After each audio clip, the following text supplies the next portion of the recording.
guys, today we are dealing with the bare provision of Indian Evidence Act, and I remember in the last class we have covered till section 55 and now we'll start again with section 56.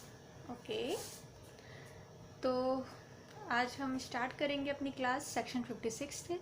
इससे पहले मैं आपको एक brief intro दे दूं कि मैंने अपने पहले क्लासेस में क्या क्या कवर कर लिया है। तो हमने अभी तक सेक्शन 1 से लेके 55 तक हमने कवर किया है, ठीक है, जहाँ पे रेलिवेंसी ऑफ द फैक्ट यानी चैप्टर 2 हमने अपना कल ही ख़त्म कर लिया था, जो कि रेलिवेंसी ऑफ द फैक्ट से डील करता है। इसके अंदर हमने काफ़ी प्रोविजंस पढ़े, जैसे एडमिशन हो गया, कन्फेशन हो गया, ओपिनियन ऑफ द एक्सपर्ट हो गया, कैरेक्टर के बारे में हो गया, और बेसिक प्रोविजंस जो होते हैं कि इंडियन एविडेंस एक्ट कहाँ पे अप्लाई होता है, कहाँ पे नहीं होता है, इसका इन्फोर्समेंट कब है, कब हुआ, इनेक्टमेंट डेट कब है, तो हमने ये सब पहले ही डील कर लिए हैं। और इसके अलावा भी हमने बहुत कुछ जो एक लिटिल बेसिक होता है वो भी हमने पढ़ लिया है, ठीक है।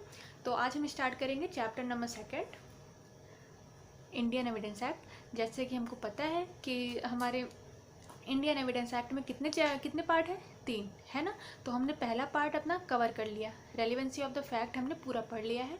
आज हम स्टार्ट करेंगे अपने पार्ट नंबर 2 से, जो कि बात करता है ऑन प्रूफ, ठीक। अब यहाँ पे हमको प्रूफ का एक रेलिवेंसी देखने की मिलेगी कि हमको अपने एविडेंस में क्या क्या प्रूफ करना है, किसे प्रूफ नहीं कर सकते हैं, ये सब चीज़ें हम चैप्टर इस पार्ट में पढ़ेंगे, ठीक है। तो आज हम स्टार्ट करेंगे अपने पार्ट 2 के चैप्टर 3 से, जो बात करता है facts which need not to be prove. मतलब अभी तक हमने क्या पढ़ा, रेलिवेंसी ऑफ द फैक्ट में क्या पढ़े कि वो फैक्ट जो रेलिवेंट होते हैं या जिनको हम अपने केसेस में एज अ एविडेंस रेलिवेंट कर सकते हैं, वो चीज़ें हमने पढ़ा। अब हम क्या पढ़ रहे हैं कि फैक्ट जो कि रेलिवेंट हैं लेकिन उनको प्रूव करने की ज़रूरत नहीं है, ठीक। सीधे शब्दों में यही है कि जो फैक्ट पहले से ही रेलिवेंट है और अगर हम उसको कोर्ट के सामने उसको हम कोर्ट ऑफ लॉ के सामने ले आते हैं तो वो ऑलरेडी प्रूव हो जाता है, उसके लिए हमको किसी भी एविडेंस की ज़रूरत नहीं पड़ती है। तो वो चीज़ हमको इसमें देखनी है, ठीक है। तो सबसे पहले हम अपने सेक्शन 56 से स्टार्ट करते हैं। जैसे जनरल रूल क्या है, जनरल रूल ये है कि हमारा जो फैक्ट इन इशू है और जो रेलिवेंट फैक्ट है वो या तो एविडेंस, सबसे पहले तो एविडेंस से प्रूफ होना चाहिए, ठीक। एविडेंस कितने प्रकार के होते हैं, होते तो कई प्रकार के हैं, लेकिन इंडियन एविडेंस एक्ट में जो मतलब सिर्फ 2 ही प्रकार के बताए गए हैं। कौन कौन से, ओरल, डॉक्यूमेंट, ठीक। इसके अलावा तीसरा नहीं है यहाँ पे। तो ओरल और डॉक्यूमेंट होते हैं, लेकिन इसके कुछ एक्सेप्शंस हैं। जैसे 56 हो गया, 56 में क्या दिया हुआ है, fact judicially noticeable need not be proved. मतलब वो फैक्ट जिनको पहले ही जुडिशियल नोटिस मिल चुका है, ठीक है, कि हाँ ये सच है, हाँ ये ट्रू है, उसको हमको प्रूव करने की, उसको हमको दोबारा कोर्ट ऑफ लॉ में प्रूव करने की ज़रूरत नहीं है। और इससे रिलेटेड एक क्वेश्चन पूछा जाता है, ये बहुत इंपॉर्टेंट सेक्शन है। इसका जो प्रोविजन है वो डॉक्ट्रिन ऑफ जुडिशियल नोटिस के ऊपर बेस्ड है, ठीक है। मतलब सेक्शन, अगर आपसे पूछा जाएगा कि डॉक्ट्रिन ऑफ जुडिशियल नोटिस कहाँ दिया हुआ है, तो वो नॉर्मली सेक्शन 56 में दिया है, जहाँ पे ये बात कही गई है कि जो फैक्ट है अगर वो पहले से ही जुडिशियल नोटिसेबल है, इनको पहले से ही प्रूफ किया जा चुका है, या वो एज अ स्टैचुटरी लॉ हम एक तरफ से देख लें, तो उनको फिर से दोबारा प्रूव करने की ज़रूरत नहीं है। ये हमारे 56 में है, ठीक है। तो इससे रिलेटेड यही एक क्वेश्चन बहुत इंपॉर्टेंट है कि डॉक्ट्रिन ऑफ जुडिशियल नोटिस कहाँ है, तो सेक्शन 56 में है। फिर आते हैं सेक्शन 57। अब यहाँ पे क्या है, fact of which court must take judicial notice. मतलब यहाँ पे हमने वो देखा कि फैक्ट जो कि जिसमें जुडिशियल नोटिस दिया है उसको प्रूफ करने की ज़रूरत नहीं है। अब यहाँ पे कुछ ऐसे भी तो फैक्ट हो सकते हैं ना जिनके बारे में अभी तक जुडिशियल नोटिस नहीं दिया है, बट देना, मतलब कोर्ट के द्वारा उसको दिया जाना ज़रूरी है, मस्ट है। तो वो चीज़ें हम देखते हैं सेक्शन 57 में कि अगर ऐसी कोई फैक्ट, ऐसा कोई थिंग अगर कोर्ट ऑफ लॉ के सामने आता है तो किस में कोर्ट को जुडिशियल नोटिस देना ज़रूरी हो जाता है। तो वो चीज़ हमको 57 में है, जिसमें एक लिस्ट हमको प्रोवाइड की गई है। पहली बात तो ये कि जो हमको सेक्शन 57 में जो लिस्ट हमको मिलती है ये एग्जॉस्टिव नहीं है। मतलब ऐसा नहीं है कि सिर्फ जितना इसमें लिखा है उतना ही काफ़ी है। इसके अलावा भी बहुत चीज़ें जोड़ी जा सकती हैं जिनको time to time case laws के द्वारा हम मतलब जोड़ा जाएगा या जोड़ा गया है। ठीक है, तो उसके बाद हम आगे चलते हैं। और इसका एक इम्पॉर्टेंट ये भी फैक्ट है कि जो कोर्ट है वो जुडिशियल नोटिस सिर्फ इंडियन लॉ का लेती है, फॉरेन लॉ का नहीं। ठीक, मतलब जो फॉरेन लॉज है वो as a question of fact हम यूज़ करते हैं। ठीक, लेकिन इंडियन लॉज का जुडिशियल नोटिस लिया जा सकता है या लिया जाता है, जा सकता नहीं है, वो तो मैंडेटरी है। तो यहाँ पे हमको सेक्शन 57 में देखिए लिस्ट हमको प्रोवाइड की गई है 1 to 13, यानी ऐसे 13 चीज़ें हमको बताई गई हैं जिस पे जुडिशियल नोटिस कोर्ट देगी, मतलब मस्ट है देना। ठीक है, अब जैसे पहला है all laws in force in the territory of India. जितने भी इंडिया की टेरिटरी में, इंडिया के क्षेत्र में जितने भी लॉज जो इन फोर्स हैं उनके अगर मतलब वो हैं तो उनको जुडिशियल नोटिस कोर्ट को देना ही है। यानी अगर पहले से ही अगर कोई लॉ बना है तो ऐसा नहीं है कि कोर्ट उसको मना कर देगी। ठीक है, तो बड़ी नॉर्मल सी चीज़ है। उसके बाद यहाँ पे पास्ड बाई पार्लियामेंट, मतलब पब्लिक एक्ट है, ये यूनाइटेड किंगडम है। मतलब इसमें आपको उतना डीपली नहीं पढ़ना है, लेकिन कुछ कुछ चीज़ें होती हैं कि आप उसको मार्क कर लीजिए। जैसे ए मतलब 1 2 3 मार्क कर लीजिए, जहाँ पे दिया गया है articles of war for the Indian army, navy and air force. मतलब अगर कोई वॉर से रिलेटेड आर्टिकल्स हैं तो उसमें judicial notice court of law देगी। ठीक है, ये 3 में बोला गया है। और इसमें ऑड वन इवन का क्वेश्चन आता है, मतलब 4 में से 1 को आपको हटाना पड़ता है। उस टाइप के क्वेश्चन इस प्रोविज़न से पूछे जाते हैं। ठीक है, तो और इसमें जैसे इम्पॉर्टेंट क्या है हमारा 6, इसमें क्या है all seals of which English court take judicial notice. मतलब जितनी भी सील्स जो इंग्लिश का जो कोर्ट है, यानी हमारा पहले आप जानते हैं कि यूके के अंडर में हम आते थे, मतलब इंडिया आती थी, तो उस टाइम जो भी सील्स थी जिनका जुडिशियल नोटिस इंग्लिश कोर्ट देता था या लेता था, वो चीज़ें भी रेलिवेंट हो जाती हैं सेक्शन 57 में। ठीक है, फिर 7 में 8 इंपॉर्टेंट है। 8 में क्या है कि जो एग्जिस्टेंस है, टाइटल है national flag of the every state. मतलब ये फ्लैग से रिलेटेड है, सॉवरेन से रिलेटेड है, ये हमारा सेक्शन 8 में आता है। ठीक है, तो ये आप एक बार इसको जो कीवर्ड्स हैं जैसे अटॉर्नी, वकील, प्लीडर, इनसे जो रिलेटेड चीज़ें होती हैं वो भी इसमें इस प्रोविज़न में इंक्लूड हो जाती हैं। इसमें बस इतना ही नॉर्मल है। इसको आप मतलब मेंस के पर्पस से आई थिंक ये ज़्यादा इंपॉर्टेंट नहीं है। प्री के पर्पस से प्रोविज़न बेस आता है और वही क्वेश्चन आते हैं कि 4 दिए जाएंगे, आपको 1 हटाना पड़ेगा। तो 57 में ये है। और एक ये पूछा जाता है कि 57 एग्जॉस्टिव है कि नहीं है, तो 57 नहीं है। 57 में 13 के अलावा भी जुड़ सकती हैं चीज़ें, ऐसा नहीं है कि इन 13 में ही ये सिमट के रह गया है। ठीक, 57 में ये इंपॉर्टेंट है।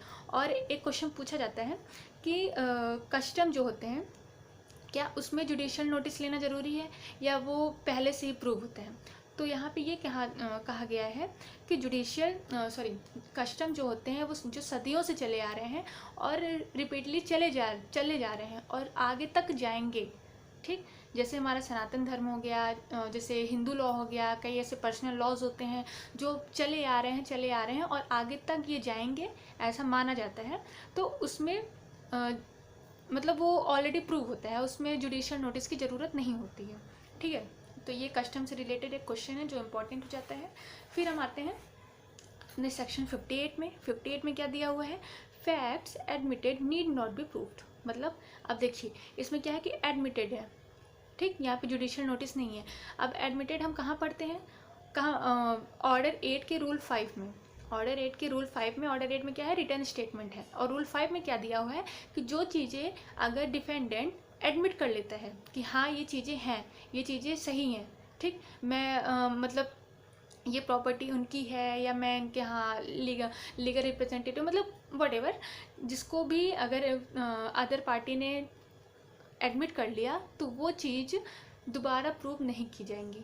ठीक, सेक्शन 58 में यही बोला गया है कि जो चीज़ें रिटर्न स्टेटमेंट में अदर पार्टी ने या डिफेंडेंट ने अगर पहले ही एडमिट कर लिया कि हाँ ये जो प्लेंटिफ बोल रहा है वो सच है, तो वो उसको प्रूफ करने की ज़रूरत नहीं है, क्योंकि उस पर तो पहले ही दोनों पार्टी राजी हो गई। ठीक, दोनों पार्टी में उस पॉइंट को लेके कोई डिस्प्यूट ही नहीं है, तो काहे उसको प्रूव करना, है ना, माथापच्ची क्यों करना। तो वही चीज़ हमारे सेक्शन 58 से रिलेटेड हो जाती है। और ये इसको हम नॉर्मल शब्दों में judicial proceeding admission, formal admission भी कहते हैं, क्योंकि ये एडमिट हो रहा है। ठीक, यानी अपना एडमिशन कि हाँ ये है, तो वो एडमिशन के अंदर आता है। अगर कोर्ट चाहे तो इसके लिए एविडेंस मंगा सकती है। मतलब ये एक तरफ से अगर हम इसको पढ़ें तो ये क्या है, ये रिबिटेबल प्रिजम्पशन ऑफ लॉ है। ठीक है, मतलब इसको अगर कोर्ट चाहे तो वो प्रूफ ले सकती है, अगर ना चाहे तो वो जैसे है वैसे ही एक्सेप्ट कर सकती है, ये कोर्ट के ऊपर है। ठीक है, फिर हम आते हैं अपने चैप्टर 4 में, जो डील करता है ओरल एविडेंस से। ठीक, हमने अभी तक जुडिशियल नोटिस ख़त्म कर लिया अपना, जहाँ पे doctrine of judicial notice section 56 का बहुत ज़्यादा इंपॉर्टेंट है। अब हम आ गए हैं अपने ओरल एविडेंसेस में, यहाँ से एविडेंस स्टार्ट हो जाते हैं। ठीक, तो एविडेंस हमने पहले ही पढ़ लिए हैं कि ओरल होता है, डॉक्यूमेंट होता है। तो ओरल एविडेंस में हम सेक्शन 59 और 60 पढ़ेंगे। तो 59 में क्या दिया हुआ है कि proof of fact by oral evidence, मतलब ओरल एविडेंस का मतलब जो ऐसे कौन से फैक्ट हैं जिनको हम सिर्फ ओरल एविडेंस से ही प्रूव कर सकते हैं। तो ऑल फैक्ट, ठीक, यहाँ पे ऑल फैक्ट दिया हुआ है, except the content of documents और इलेक्ट्रॉनिक रिकॉर्ड्स। मतलब जितने भी फैक्ट हैं उनको हम बाय ओरल एविडेंस प्रूव कर सकते हैं, पर एक्सेप्ट डॉक्यूमेंट और इलेक्ट्रॉनिक रिकॉर्ड्स, इन दोनों को ओरल एविडेंस में नहीं इंक्लूड किया जाता है। मतलब सिर्फ डॉक्यूमेंट को छोड़ दीजिए और इलेक्ट्रॉनिक रिकॉर्ड्स को छोड़ दीजिए, तो बाकी जितनी भी चीज़ें एविडेंस के रूप में हम देखते हैं वो सारी हमारी ओरल एविडेंस में इंक्लूड हो जाती है। सीधा सीधा सही है इसमें। ठीक है, अब आते हैं सेक्शन 60। तो सेक्शन 60 को हम बेस्ट एविडेंस रूल भी कहते हैं। इसको मैंने पहले भी पढ़ाया था, जो cardinal principle of the Indian evidence act है, उसका जो पहला रूल है वो यही है कि oral evidence must be direct. ठीक, मतलब जो हम ओरल होगा एविडेंस, वो कोशिश ये की जाएगी या वही ज़्यादा मतलब एज अ एविडेंस उसको बेस्ट एविडेंस माना जाएगा, जिसने देखा, जिसने सुना, वो खुद आके एज अ विटनेस बोले। ठीक, यानी यहाँ पे हियर से एविडेंस की बात बिल्कुल नहीं हो रही है, ये उस मतलब उस विटनेस की बात हो रही है जिसने अपने आँखों देखा है, अपने कान से सुना है।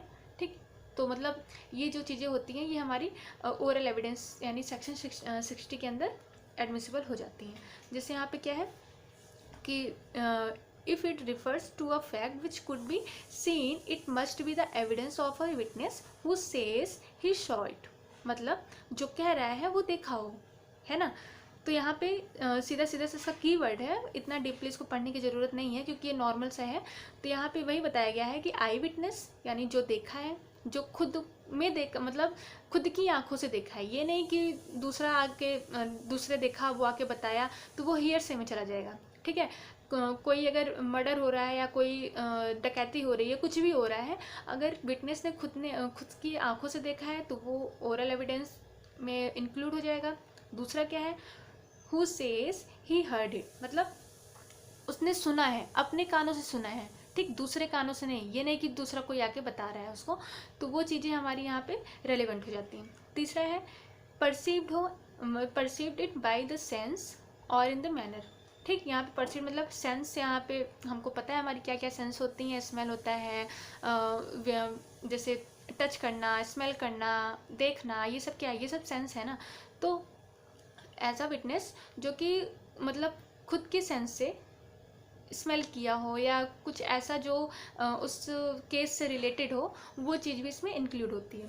फिर क्या इंक्लूड होता है, एक्सपर्ट का ओपिनियन, यानी सेक्शन 45 से 51 तक जो हमने पढ़ा था वो चीज़ यहाँ पे रेलिवेंट हो जाती है। अब देखिए यहाँ पे एक और एविडेंस आता है, रियल एविडेंस। ठीक, इसमें क्या है कि provided that the opinion of expert expressed in any treatise commonly offered for sale. मतलब इसका मतलब क्या है कि जो एक्सपर्ट है अगर वो ओपिनियन देता है एक्सप्रेस रूप से, इम्प्लाइडली नहीं, एक्सप्रेसली अगर वो ओपिनियन दे रहा है, किससे रिलेटेड है, जो कि ऑफर्ड ऑफ सेल से रिलेटेड है, तो उसको may be proved by production of such treatise. मतलब जो ऑफर्ड ऑफ फॉर सेल का ट्रीटाइज है, यहाँ पे इसको आप डॉक्यूमेंट से रिलेटेड कर लीजिए, तो वो चीज़ किससे प्रूव होगी? सिर्फ प्रोटेक्शन ऑफ द ट्रीटाइज, मतलब जिसको प्रूफ करना है उसी के प्रोटेक्शन से वो प्रूफ होगा। ठीक है, कब प्रूफ होगा? यहाँ पे कंडीशन भी बताई गई है, जबकि ऑथर इज डेड, मतलब जो उसका ऑथर है वो मर चुका हो या फिर मिल नहीं रहा हो, मतलब ये सेक्शन 32 के पर्पस से भी हम पढ़ सकते हैं। ठीक है, या फिर एज अ विटनेस वो कोर्ट में नहीं आ सकता है ना। तो मतलब यहाँ रियल एविडेंस में आप एक तरह से देख लीजिए कि जो हमारे बहुत ही मतलब पुराने जो प्रोफेसर्स होते हैं या जो अपनी किताबें लिख के गए हैं, ठीक है, अब वो मर चुके हैं, वो यहाँ पर आएंगे नहीं, है ना, लेकिन हम उनकी कही हुई बातें, उनकी लिखी हुई बातें कोर्ट में प्रूव कर सकते हैं ना। कैसे? उनकी लिखी हुई बुक से, है ना, वो जो कोटेशन लिखे हैं उनसे हम प्रूव कर सकते हैं। तो वही चीज़ यहाँ पे बताई गई है कि जिस ट्रीटाइज का अगर है तो वो उसी के प्रोटेक्शन से प्रूफ होगा, उसके अलावा किसी से नहीं। ठीक, तो ये हमारे आ जाते हैं सेक्शन 60 में, इतना ही इम्पोर्टेंट है। और उसके बाद फिर हमारा आता है डॉक्यूमेंट्री एविडेंस। ओरल हमने पढ़ लिया, अब आते हैं डॉक्यूमेंट में। तो डॉक्यूमेंट में हम क्या पढ़ेंगे? सेक्शन 61 से 98 तक डॉक्यूमेंट्री एविडेंस का प्रोविज़न दिया गया है। 61 में क्या है कि proof of content of document, मतलब जो डॉक्यूमेंट्स हैं वो कैसे प्रूफ हो सकते हैं? पहला तो बाय प्राइमरी, बाय सेकेंडरी। ठीक, यानी जो डॉक्यूमेंट्री एविडेंस है इसको भी हम कितने पार्टों में बांट दिए? 2, प्राइमरी और सेकेंडरी। ठीक है, फिर देखिए सेक्शन 62, इसमें क्या है? प्राइमरी एविडेंस, यानी primary evidence means the document itself produce for the inspection of the court, मतलब वो डॉक्यूमेंट जो कि इट्सेल्फ प्रोड्यूस किया जाता है। ठीक है, मतलब जिस डॉक्यूमेंट पे बात हो रही है, जिसको प्रूफ करना है, उसे खुद ही प्रोड्यूस किया जाएगा कोर्ट ऑफ लॉ में, वो होता है प्राइमरी एविडेंस। ठीक, इसका एक्सप्लेनेशन 1 क्या है? Where a document is executed in several parts, each part is a primary evidence of the document. मतलब यहाँ पे आप डॉक्यूमेंट का क्या है कि एग्जाम्पल एक बहुत अच्छा है, जैसे हम फॉर्म भरते हैं बैंक का, ठीक है, बैंक में जब हम अपना बैंक अकाउंट ओपन करवाने जाते हैं तो उसका हम फॉर्म भरते हैं, है ना, तो उसमें सेवरल पार्ट्स होते हैं, है ना, कई पार्ट्स होते हैं। जैसे एक में आपका नाम लिखा होना चाहिए, एक में आपकी फ़ोटो लगती है, एक में आपके डॉक्यूमेंट सारे जो MOU लिखे होते हैं, है ना, तो ये 3-4 आप पार्ट होते हैं। ठीक, तो आप इसको अलग अलग, ऐसा तो है नहीं कि पहले पेज को आप प्राइमरी मान लिए और बाकी तीनों पेज को आप सेकेंडरी मान लिए, तो ऐसा नहीं है। जो उस डॉक्यूमेंट से रिलेटेड जो चारों पेज हैं वो चारों पेज ही अपने में ही प्राइमरी एविडेंस है। ठीक, यही चीज़ यहाँ पे एक्सप्लेनेशन 1 में बताई गई है। फिर क्या बताया गया है कि where a document is executed in counter parts. Counter parts मतलब इसका इम्पॉर्टेंट मतलब इसका एक बहुत ही इजी सा एग्जांपल आप ले लीजिए कि जैसे आप बैंक में पैसे निकलवाने जाते हैं तो आपको वो मिलता है, विड्रॉल मिलता है। ठीक है, उसमें आप क्या लिखते हैं? नहीं, विड्रॉल नहीं, पैसा जमा करने जाते हैं जो फॉर्म मिलते हैं वो, उस पर आप एक तरफ छोटा सा होता है, एक तरफ बड़ा सा होता है ना, कॉलम, तो एक तरफ दोनों तरफ भरते हैं। तो आपको जब पैसे जमा होते हैं तो बैंक आपको उसका काउंटर पार्ट करके, यानी उसको फाड़ के एक पार्ट अपना रखते हैं, एक पार्ट आपको देते हैं, है ना, छोटा वाला पार्ट जो होता है वो आपको देते हैं, और जो जिसमें आपका पूरा डिटेल्स अच्छे से लिखा होता है वो बैंक अपने पास रखती है ना, तो उसे हम कहते हैं काउंटर पार्ट्स। तो इसमें यही बताया गया है कि जो प्राइमरी एविडेंस है वो कौन सा काउंटर, जैसे छोटा वाला पार्ट जो बैंक ने हमको दिया वो हमारे से रिलेटेड प्राइमरी एविडेंस हो जाएगा। उसको हम किसके अगेंस्ट यूज़ कर सकते हैं? बैंक वालों की, कि अगर हमारा पैसा कहीं इधर उधर हुआ तो अगर हम वो पर्ची लेके बैंक में जाएंगे कि देखिए हमने पैसा जमा किया था, तो वो चीज़ हमारी प्राइमरी एविडेंस होगी किसके अगेंस्ट? बैंक के अगेंस्ट। ठीक, तो वही चीज़, और जो उसका जो बड़ा पार्ट जो फाड़ के जो बैंक ने अपने पास रखा था वो चीज़ हमारे लिए सेकेंडरी एविडेंस है, उनके लिए प्राइमरी एविडेंस है। ठीक, ये चीज़ हम अभी 63 में पढ़ेंगे। तो इसका बेसिक सा एग्जांपल यही है जो बहुत ही सिंपल है। ठीक है, फिर उसके बाद सेक्शन एक्सप्लेनेशन 2 में वही दिया गया है कि जो अगर प्रिंटिंग है या लिथोग्राफी है, फोटोग्राफी है, अगर वो मतलब सिंगल है तो वो प्राइमरी एविडेंस है। अगर उसी का हम फोटोकॉपी करवा लेते हैं तो वो सेकेंडरी एविडेंस हो जाता है, यानी ओरिजिनल नहीं। अगर वो ओरिजिनल है तो वो प्राइमरी है, अगर वो ओरिजिनल नहीं है तो वो सेकेंडरी में आ जाएगा। फिर 63 में हम सेकेंडरी एविडेंस होते हैं। तो ये दोनों हमारे सेक्शन से रिलेटेड, मतलब प्रोविज़न से रिलेटेड बहुत ज़्यादा इंपॉर्टेंट हो जाते हैं। एग्जाम में पूछा जाता है कि सेकेंडरी एविडेंस कहाँ दिया हुआ है, तो सेक्शन 63 में दिया हुआ है। और सेकेंडरी एविडेंस क्या में क्या क्या इंक्लूड होता है, सर्टिफाइड कॉपीज़। मतलब यहाँ सीधा सीधा मान लीजिए कि जो फोटो कॉपी हम नॉर्मली करवाते हैं या सर्टिफाइड कॉपीज़ होती हैं, मैकेनिकल प्रोसेस से होती हैं, है ना, जैसे जो हम प्रिंटिंग करवाते हैं, ये सब क्या है, ये सब हमारी सेकेंडरी एविडेंस के रूप में इंक्लूड हो जाती है। तो वही काउंटर पार्ट वाला यहाँ भी आ गया कि counter parts of the document as against a parties who did not execute them. मतलब जो हमको एग्जीक्यूट नहीं किया गया है वो हमारे अगेंस्ट सेकेंडरी एविडेंस है, जो हमको एग्जीक्यूट कर दिया गया है वो हमारे दूसरे के अगेंस्ट प्राइमरी एविडेंस के रूप में लिया जाता है। तो इसका आप एग्जाम्पल वही याद कर लीजिए, उसी से दिमाग में रहेगा, ठीक। फिर सेक्शन 64 में क्या है कि proof of documents by primary evidence, मतलब proof by documents by primary evidence. तो यहाँ पे जो 64 है इसको भी बेस्ट एविडेंस रूल बोला गया है। मतलब जो डॉक्यूमेंट्स होंगे वो बाय इटसेल्फ ही प्रूफ होंगे। जिस डॉक्यूमेंट्स को आपको प्रूफ करना है आप सिर्फ उसी को ले आइए कोर्ट ऑफ लॉ में, तब ही वो प्रूफ होगा। लेकिन इसका एक्सेप्शन कहाँ दिया हो गया है, 65 में, ठीक। तो 64 में तो ये बता दिया गया है कि जो डॉक्यूमेंट होगा वो प्राइमरी एविडेंस के रूप में ही प्रूफ किया जाएगा। लेकिन इसका एक्सेप्शन जो हम आगे पढ़ते हैं 65 में, ठीक है। अब 65 में क्या है, cases in which secondary evidence relating to documents may be given. मतलब किस में, कौन से डॉक्यूमेंट में हम secondary evidence as a secondary evidence produce कर सकते हैं कोर्ट ऑफ लॉ के सामने, वो चीज़ें हमको 65 में बताई गई है, ठीक है। तो यहाँ पे हमको एक लिस्ट प्रोवाइड की गई है कि हम किस किस केस में जब हमारे पास प्राइमरी एविडेंस नहीं है तो हम उस डॉक्यूमेंट को सेकेंडरी एविडेंस के रूप में ले जा सकते हैं। कब ले जा सकते हैं, जब ओरिजिनल इज शोन। मतलब इसका सीधा सीधा कीवर्ड आप मार्क कर लीजिए, और इसका जो नॉर्मल वही है कि जैसे जो डॉक्यूमेंट आपको प्रोड्यूस करना है ना, जो डॉक्यूमेंट आपको प्रोड्यूस करना है कोर्ट ऑफ लॉ के सामने, अगर वो डॉक्यूमेंट अदर पार्टी के पास हुआ तो अब वो नहीं दे रहा है, ओरिजिनल नहीं दे रहा है, तो आपको जाहिर सी बात है आपको सेकेंडरी एविडेंस यानी उसका सर्टिफाइड कॉपी ही लाना पड़ेगा, है ना। तो वो चीज़ हमारा 65 में आ जाता है ए में, ठीक। दूसरे में क्या है कि एडमिटेड इन राइटिंग, यानी मतलब जिसको एडमिट किया गया हो राइटिंग में, ठीक, उसको हम सेकेंडरी एविडेंस के रूप में ला सकते हैं। सी में क्या है, जो डिस्ट्रॉयड बाय और लॉस्ट हो गया हो, मतलब जो उसका ओरिजिनल पार्ट है, डॉक्यूमेंट का जो ओरिजिनल पार्ट है वो ख़त्म हो गया हो या डिस्ट्रॉय हो गया हो, लॉस्ट हो गया हो या कहीं खो गया हो, तो उसका हम certified copy as a secondary evidence ला सकते हैं कोर्ट ऑफ लॉ में। डी क्या बोलता है कि जिसको हम मतलब आसानी से वो मूवेबल नहीं है, ठीक, मतलब वो ऐसी जगह पे रखा है या मतलब ऐसी अवस्था में रखा है कि वो उसको हम आसानी से मूव ही नहीं कर सकते। तो ऐसी कंडीशन में क्या करेंगे, हम फिर उसका सर्टिफाइड कॉपी लाएंगे, ठीक, या फिर कोई मैकेनिकल प्रोसेस करके उसकी कॉपीज़ लाएंगे या कोई प्रिंट करके लाएंगे। ये चीज़ हमारी सेकेंडरी एविडेंस यानी 65 के अंदर इंक्लूड हो जाती हैं। फिर ई में क्या है, original is a public documents. मतलब अगर कोई पब्लिक डॉक्यूमेंट है तो भाई हमको ऐसे तो कोई उठा के देगा नहीं, है ना, पब्लिक डॉक्यूमेंट नहीं देता कोई, तो उसकी भी हम सर्टिफाइड कॉपी ला सकते हैं।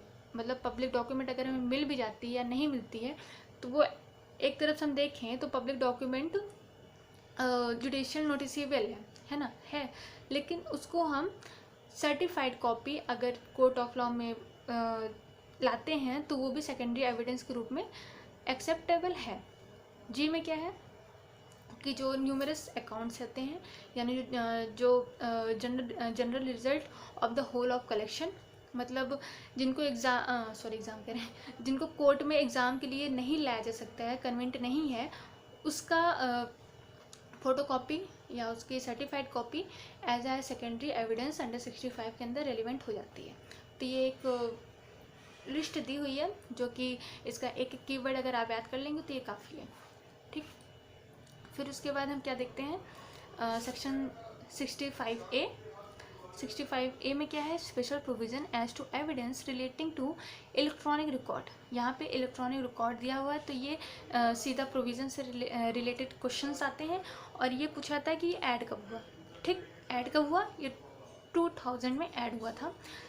ये क्वेश्चन बहुत ज़्यादा इंपॉर्टेंट है। 65B, admissibility of the electronic records. ये सिर्फ इतना ही पूछा जाता है कि admissibility of the electronic record कहाँ दिया हुआ है, 65B में दिया हुआ है।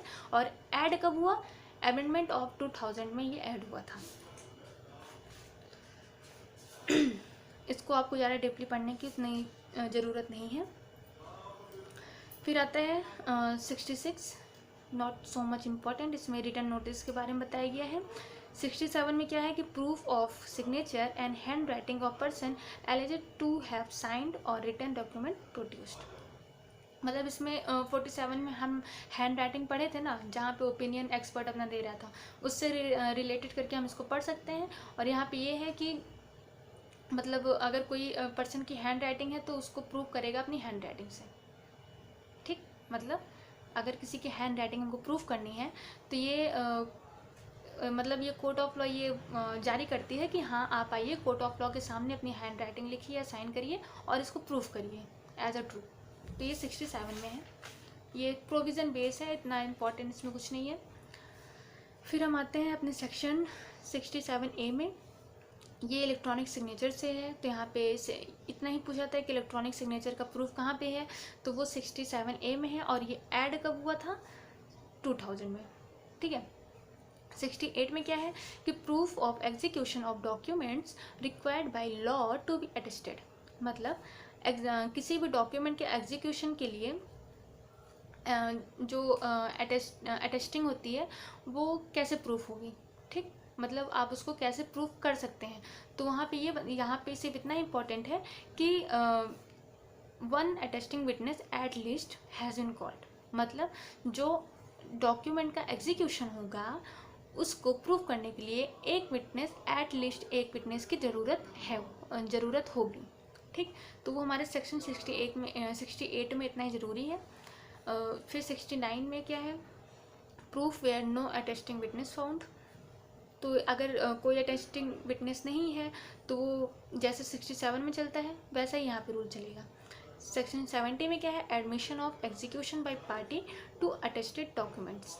मतलब the admission of a party to an attested document of its execution by himself shall be sufficient proof of. मतलब यहाँ पे यही बोला गया है कि अगर कोई भी एडमिशन है जो कि पार्टी द्वारा किया जा रहा है तो वो जो एडमिशन कर रहा है अगर वही उसको एग्जीक्यूट करता है तो वो सफिशिएंट माना जाएगा सेक्शन 70 के अंदर।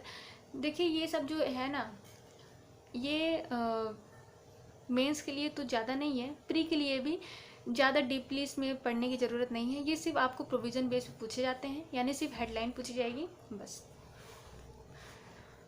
सेक्शन 73 से एक केस लॉ आता है।